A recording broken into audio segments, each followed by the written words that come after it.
Olha, nós agora vamos ter um assunto, um bate-papo muito bacana com o doutor Adriano, ortopedista, que vai falar conosco hoje sobre cartilagem. Sabe aquelas dores, aquelas lesões? E ele também é especialista em joelhos. Todas as dúvidas e conclusões ele vai estar tirando conosco aqui à tarde. Agora um programa sempre melhor. Boa tarde, doutor Adriano. Muito bem. Seja muito bem-vindo, é um prazer te receber aqui no nosso programa e falarmos hoje um assunto muito pertinente, muito interessante, que é sobre a cartilagem. E também sobre essa tua especialidade, que é sobre o joelho. Doutor Adriano, o que a cartilagem em si, ela regenera no nosso corpo? Bom, em primeiro lugar, muito obrigado pelo convite. Para mim é um prazer muito grande estar aqui com vocês. A cartilagem ela é um tecido altamente especializado. Nosso corpo ele tem alguns tecidos que é muito especializado. Então a gente tem, por exemplo, a parte neural, né, os neurônios, que transmite os impulsos elétricos. E a gente tem, por exemplo, a cartilagem, a grande função da cartilagem, ela está na nossa articulação e toda vez que você vai fazer algum movimento, ela funciona como se fosse um grande colchão, ela absorve a energia cinética e ela transmite. Então o movimento ele fica muito homogêneo. Se a gente não tivesse cartilagem, seria o osso com osso, seria aquele movimento dissincrônico. E ia ser mais fácil para quebrar. Sem dúvida nenhuma, e a gente não teria toda a flexibilidade e qualidade de movimento. Porque durante a evolução das espécies, houve um desenvolvimento da qualidade do movimento, fazendo com que a gente usasse menos energia. Então, quanto mais energia elástica de tendão e de cartilagem, melhor é o movimento e com menos uso de energia. E por que então, doutor, que é difícil a regeneração dela? Então, todo tecido que é altamente especializado no nosso corpo, ele tem uma regeneração um pouco difícil, como, por exemplo, os neurônios, né? A gente tem pessoas que sofrem lesões neurológicas que, às vezes, ela é totalmente irreparável, né? A cartilagem, o grande problema da cartilagem é que ela é 5% de célula e 95% de um colchão que a gente chama de matriz extracelular, que é muito rica em água. Então, uma vez que você tem uma lesão, primeiro, não recebe sangue, é um tecido avascular. E o grande problema é que mesmo que ela tente regenerar, como é muito pouca célula, até ela conseguir se transformar numa fibrose ou numa fibrocartilagem, numa cartilagem original, é praticamente impossível, principalmente no adulto. Então é um grande desafio da medicina moderna e depois se a gente for conversar, a gente tem alguns avanços nos próximos anos, né? Cultura de célula-tronco, tem algumas coisas bem interessantes, mas era um grande desafio pelo fato da não regeneração. E até então, é o caso da regeneração que você disse, esse seria o processo todo da cartilagem, doutor? Sim, a regeneração dela, uma célula do nosso corpo, que é chamada de célula-tronco mesenquimal ou célula estromal, ela precisa se transformar numa célula cartilaginosa que chama condrócito, e o condrócito começa a fabricar matriz extracelular. Esse é o processo de regeneração.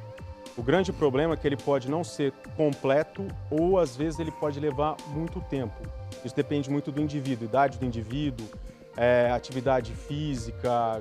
Até te perguntando, você é corredor, então, teoricamente, pessoas saudáveis que praticam esporte têm uma chance maior de regenerar cartilagem do que uma pessoa obesa, uma pessoa fumante, uma pessoa que abusa de álcool, de drogas, como outro colega estava falando aqui. Ela tem uma tendência do corpo não responder bem a uma terapia regenerativa. Então, no caso dos sedentários, doutor, nós vemos que as pessoas, como a gente estava conversando aqui nos bastidores, a respeito daqueles que praticam atividade física, já tem uma elasticidade maior do que aqueles que são sedentários. Os sedentários em si têm eles em si já sentem mais dores no corpo do que uma pessoa que pratica atividade física, não é isso? Sim. Nosso corpo foi feito para se movimentar, né? Então, o grande problema das pessoas hoje, né, a gente vai falar de lesões, mas o grande problema hoje são as pessoas não se movimentarem direito, não praticarem atividade física, ou às vezes elas entram em alguma atividade física sem um preparo. Então, por exemplo, futebol amador, a gente tem muito mais lesão do que um atleta profissional, porque o atleta profissional ele se prepara muito mais, certo?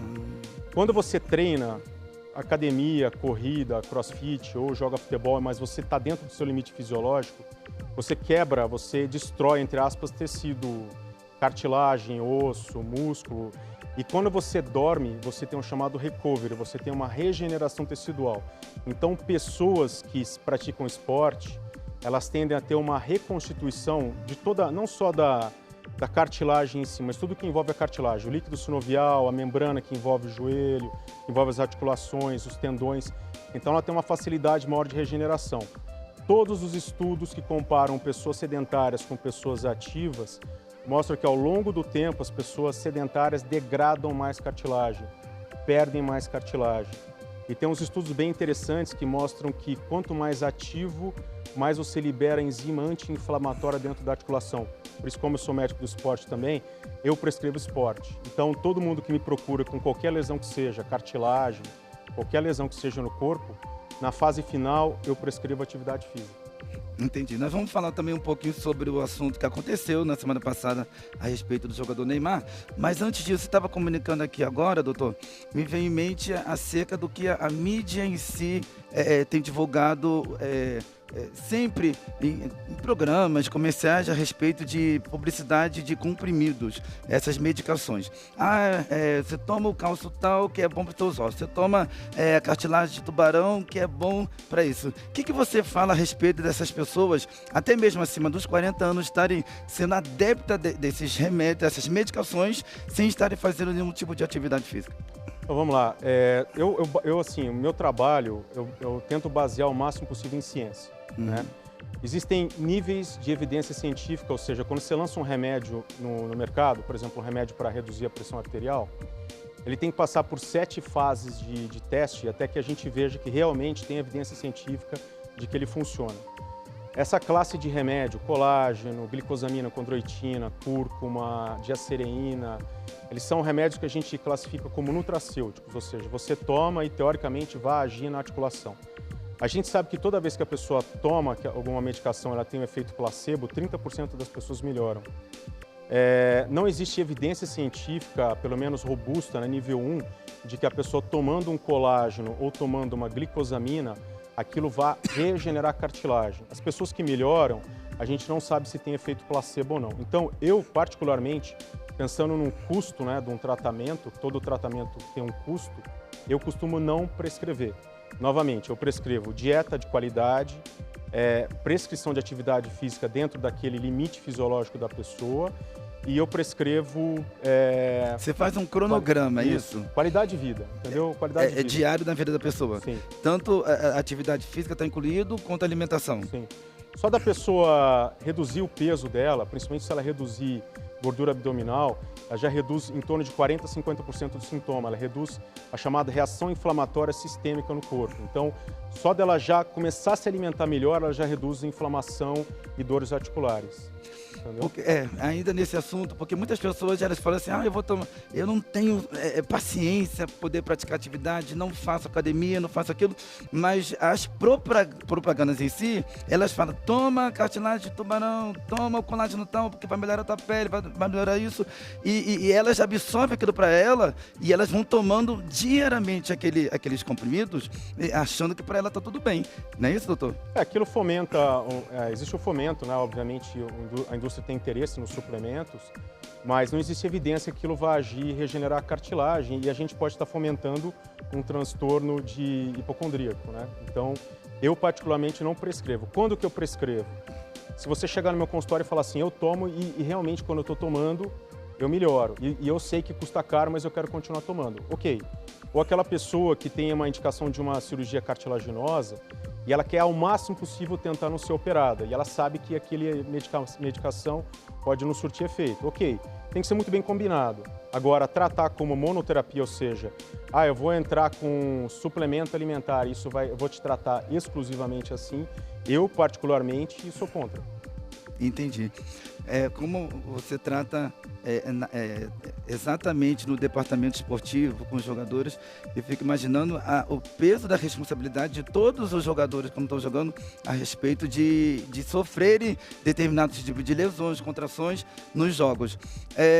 Nós tivemos agora na semana passada o jogo do Neymar que parou o Brasil e o mundo mediante a situação dele. E sobre essa situação, doutor, eu gostaria que você falasse um pouquinho para a gente. Tá, o Neymar, a lesão que ele teve não foi cartilaginosa, tá? Ele teve uma lesão de ligamento de tornozelo, até trouxe um esqueletinho aqui, ó. Esse aqui seria, se quiserem ampliar, chegar um pouco mais a imagem, esse aqui seria um esqueletinho do tornozelo, tá? Aqui é a região de trás, o calcanhar, aqui é a região da frente. Existe um ligamento chamado de talo fibular anterior. Deixa eu posicionar aqui um pouquinho melhor. Ele vem desse ossinho e vem aqui para frente. Eles são um ligamento extremamente lesionado no entorse de tornozelo no esporte. O Neymar sofreu esse entorse, ele já tinha uma lesão crônica desse ligamento e ele estirou. Eu não sei, geralmente eu já trabalhei com futebol profissional, a gente tem um certo problema de divulgar muita lesão do atleta profissional para a mídia, né? Porque aí são vários fatores aí ligados. Eu não sei se ele teve a ruptura completa ou lesão parcial. Quando ele teve a lesão, olhando por vídeo, a impressão que eu tive é que a lesão foi parcial, ou seja, ele só esticou o ligamento, até que ele está conseguindo voltar a jogar agora. Mas essa foi a lesão que ele teve e que, se tratando de maneira correta, o prognóstico é excelente e não cirúrgico. Ah, que bom. E esse tipo de lesões, quando que a gente sabe, doutor, que determinado tipo de lesões que os jogadores ou até mesmo a pessoa em si sofre, não é cirúrgico?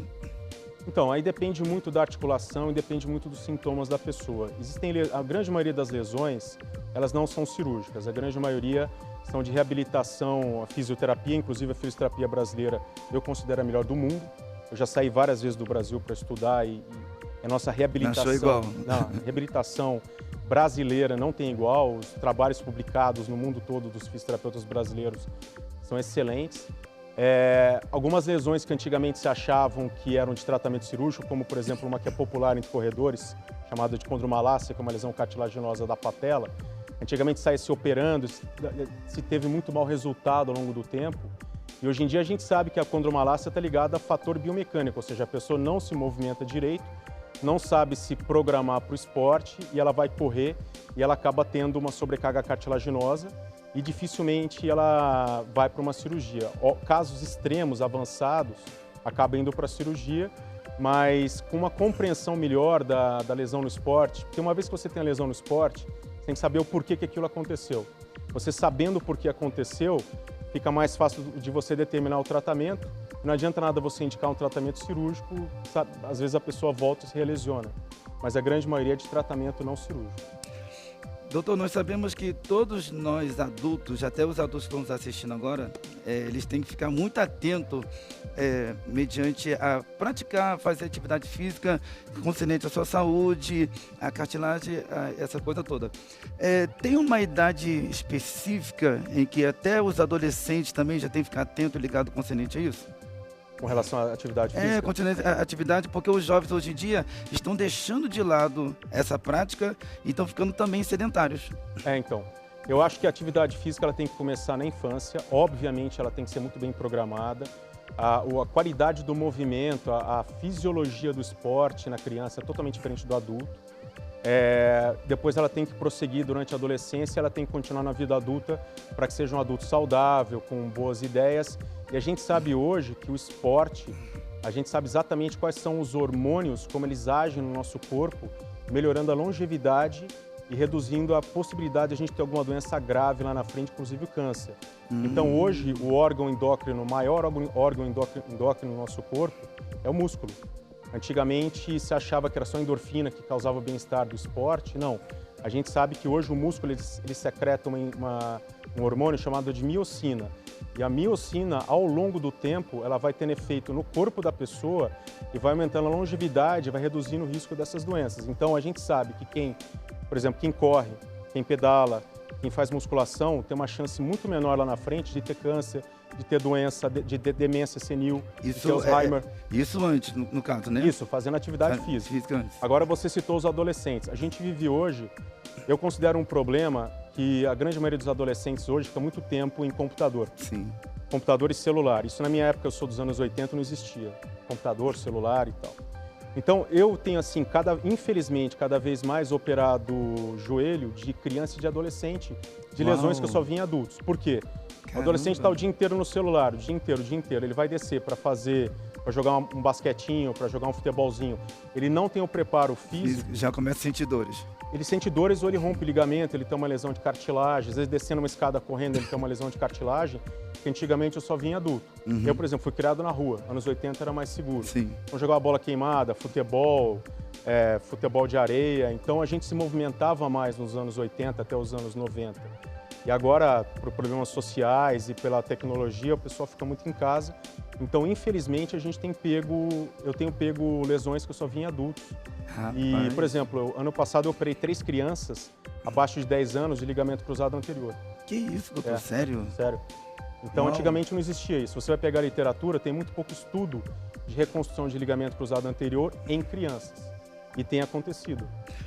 Qual que é a dica que você daria para todos os pais que estão nos assistindo e mães que estão nos assistindo agora? Como a gente está falando sobre adolescentes, na minha infância eu comecei com a natação. Dica de um esporte para que a gente possa praticar, que venha trazer fortalecimento para a nossa cartilagem.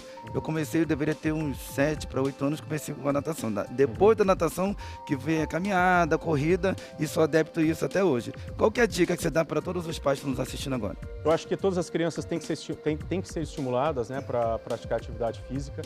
Cada criança tem um comportamento individual para o esporte, umas gostam mais, outras gostam menos.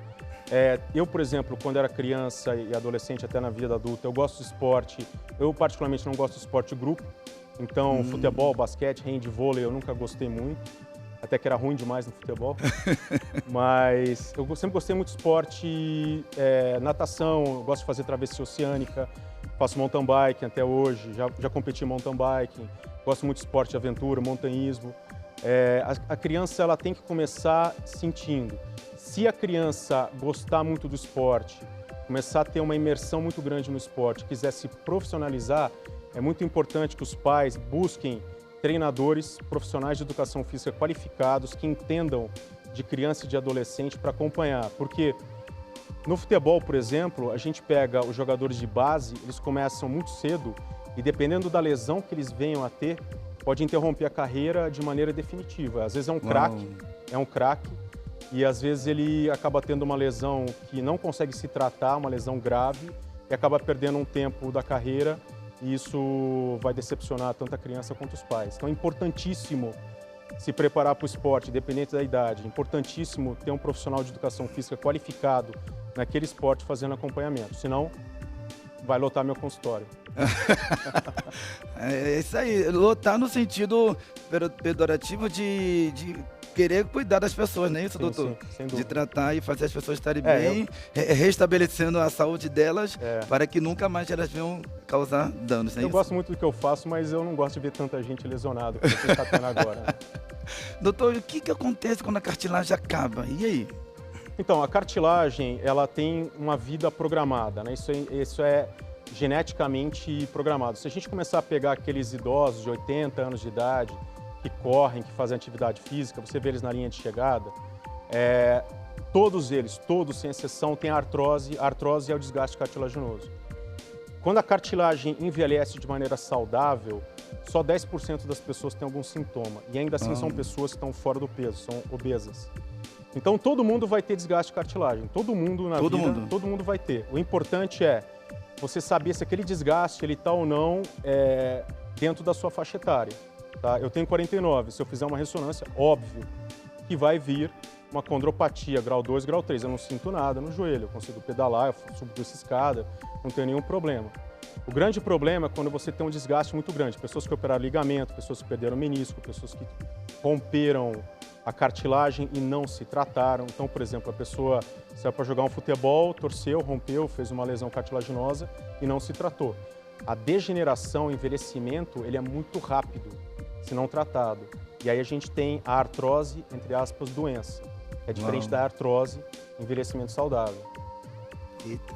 Falou disso, doutor Adriano. Olha aí, nós temos vídeo, vamos estar mostrando para vocês. E eu gostaria que você falasse isso, narrasse aí a respeito do vídeo. Pode rodar, por favor. Então, esse é um vídeo de uma artroscopia. Aqui em cima a gente tem a patela, embaixo eu estou com um ganchinho na tróclea. Olha o tamanho da lesão cartilaginosa. Essa é uma pessoa que tinha uma doença chamada condromalácia, que ela não se tratou de maneira correta e não conseguiu melhorar com a fisioterapia. Eu acabei operando ela, fiz a membrana de colágeno, que obviamente não vou mostrar cenas de cirurgia, né, que incomoda bastante, mas essa erosão dessa paciente em específico, ela já está praticamente regenerada. Tá? Rapaz. Essa é uma imagem que a gente vê no vídeo. Toda vez que a gente vai operar uma cartilagem, antes de fazer uma incisão e abrir o joelho, a gente coloca a câmera lá dentro, a gente chama de artroscopia. Ai, tá que nervoso, meu Deus do céu. E a gente documenta a lesão a gente deixa ela documentada com foto, vídeo, etc. E aí isso dá uma base de segurança maior para mim, para eu operar ou não. Pode acontecer de eu fazer a artroscopia e falar, não, a lesão não é tão grave e eu não faço nada. Ou pode acontecer de a lesão ser um pouco mais grave e eu mudar o meu planejamento cirúrgico. Doutor, já aconteceu casos da pessoa, vamos botar aí um jogador, né? Tá jogando, aí sofreu aquela lesão forte, várias lesões, e veio uma lesão gravíssima que veio a operar. Tá, ele operou, ficou um pouco de repouso até se estabelecer para voltar a jogar novamente.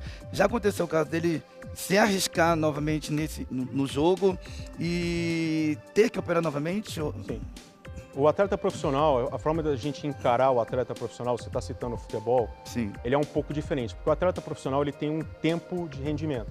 Né? Dificilmente você pega um jogador de futebol que vai chegar até os 40 anos de idade jogando de maneira de alto rendimento. Então ele tem um tempo de vida para ele conseguir render e conseguir finalizar a carreira dele. O atleta profissional, a gente tem que fazer um procedimento em que não demore tanto tempo o tratamento e às vezes ele tem que fazer um retorno um pouco mais precoce para o esporte. Por exemplo, o Neymar, a gente viu ele voltando para o esporte dentro de 2 semanas, eu acho, né, depois da primeira lesão. Ele lesionou, não jogou o último jogo e agora jogou as oitavas de final. Se fosse um amador, eu não deixaria jogar. O risco de relesão é muito grande. Sério? Porque a musculatura, ele teve uma lesão de ligamento e a musculatura dele pode não estar preparada para aquele movimento.